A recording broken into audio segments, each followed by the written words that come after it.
All right. Testing, one, two, three. Testing, one, two, three.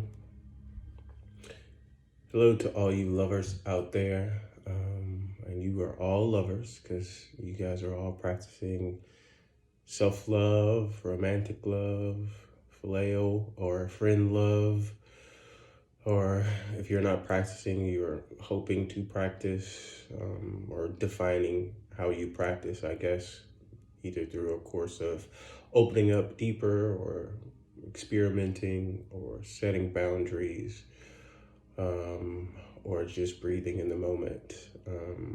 Some of you are healing from the effects of love, and some of you are wondering how much more can you get from love. And I've been wondering a lot of the same things, not just about love, but life and interaction and soul.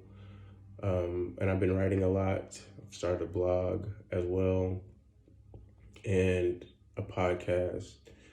And I'm just trying to get my voice out there, but more importantly than that, just find my voice, you could say.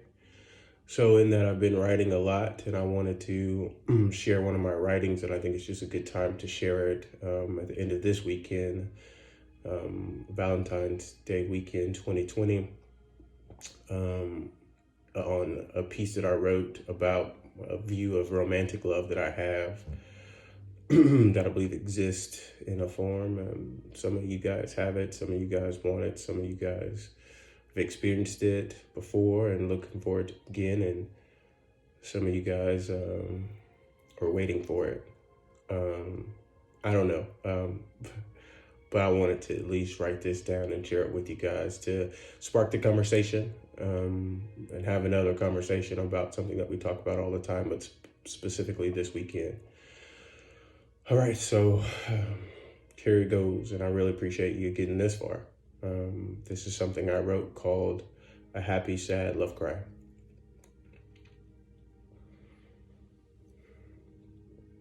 How long has she been crying? We don't know. We can't tell, really. It's early still on Sunday morning.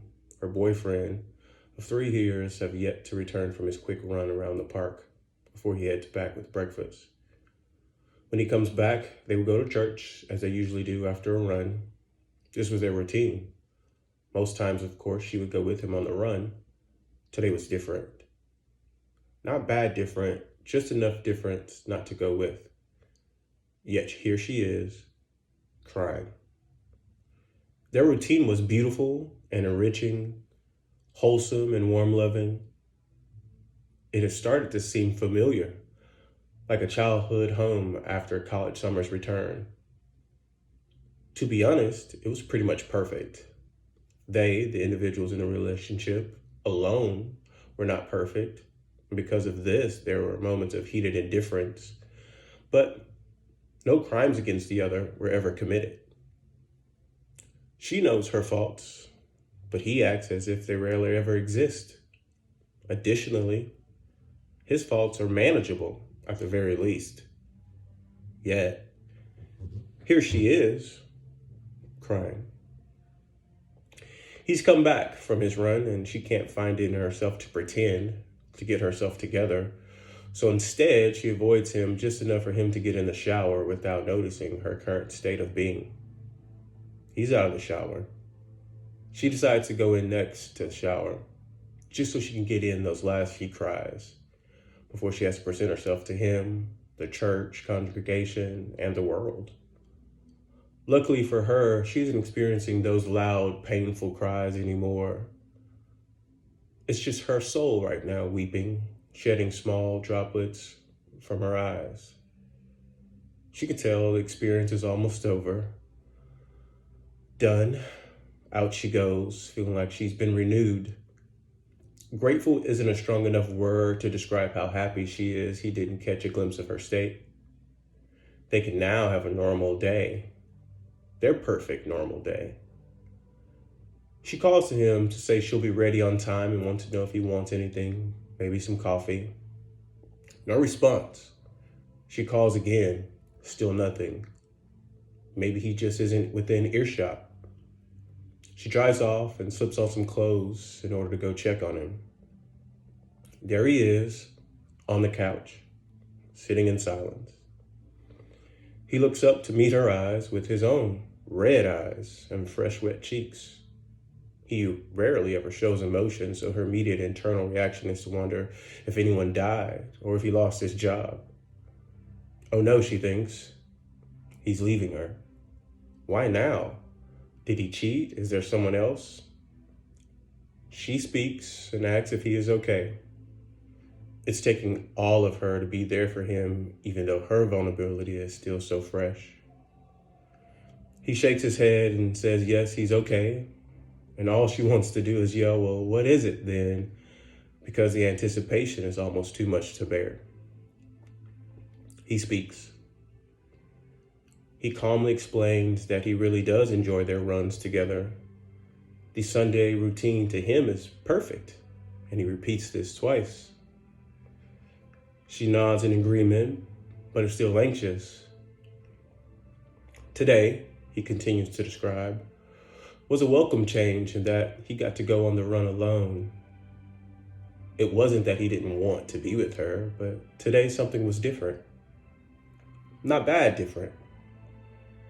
Today, he realized just how much he loved her. He was happy, scared, overwhelmed, and just undone at what that meant. While he was talking, he could rarely keep himself together. To see him this vulnerable and express himself so beautifully and clearly made her cry too. Then she realized this is exactly why she was crying earlier too.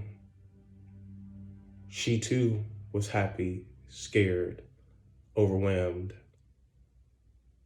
And so they embraced and reaffirmed the other. Each took turns thanking the other for their love, patience, and respect, the room to grow and be honest and share. Church was missed this day, but fellowship was not.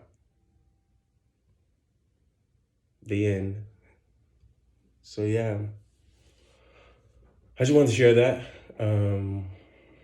Thank you for giving me the space to share that. Thank you for my friends in the community to allow me to be a little bit more vulnerable and ask a lot more questions and seek a lot more truth. It's been really a good season of growth for me of late. I feel like there's going to be more, and I'll share more, and I would love to continue to have the conversation with you guys about all types of subjects, life and love and interaction, community, health, the state of things, you know.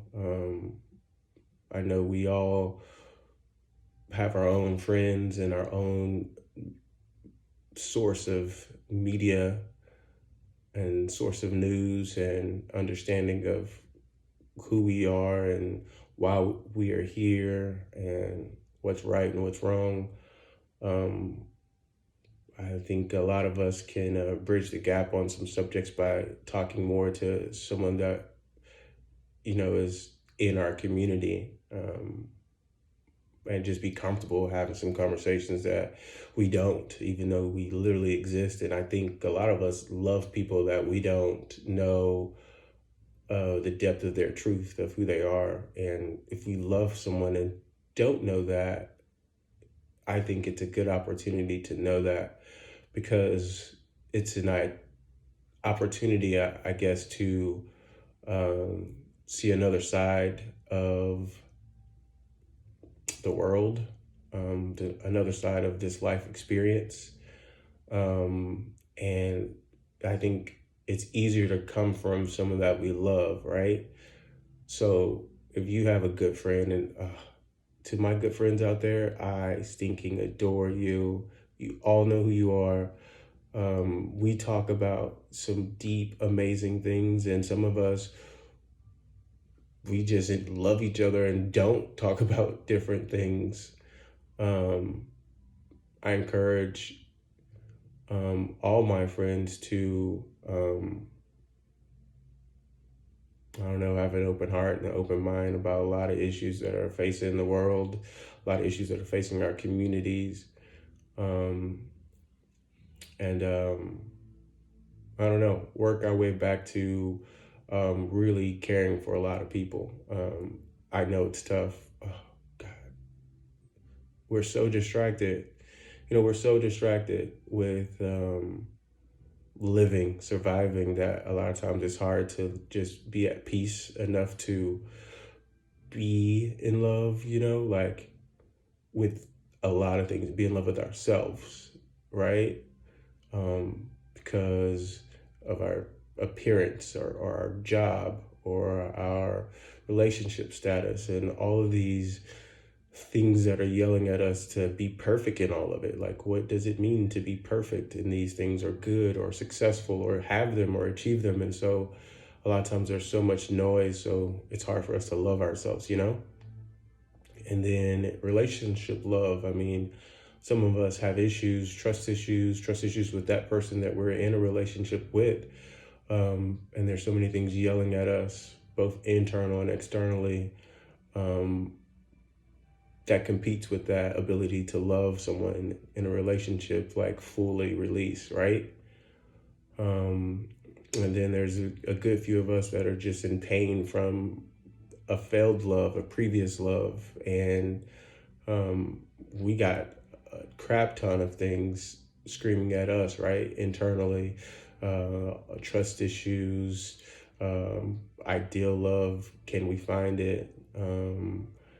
You know, being vulnerable enough to open ourselves to the opportunity again, and then the outside world uh, literally challenging our belief in what we think love is, maybe saying we're wrong or what we may deserve or may not deserve. And so a lot of noise there too with your in-between people. So I just want to encourage everyone to support the things that allow us to love more.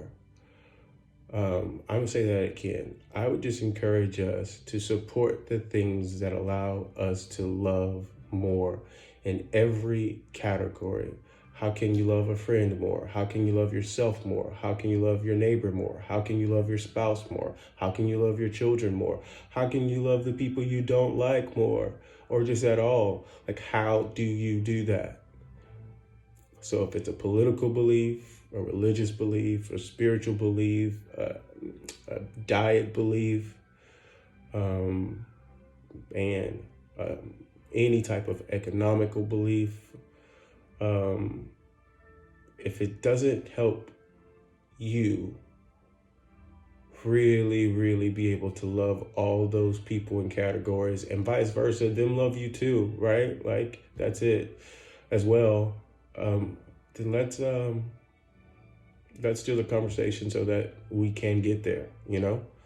Um, yeah, that's all I'll say about this. I hope you guys all had a great weekend, a great Valentine's 2020. Thank you for your time. Thank you for allowing me to post this. Thank you for allowing me the ability to be comfortable enough to say this. I would love your comments. I would love your feedback. I would love your questions. I would love to sit at a table and eat and drink with you guys and speak about it. Yeah, love you. Thank you. Bye.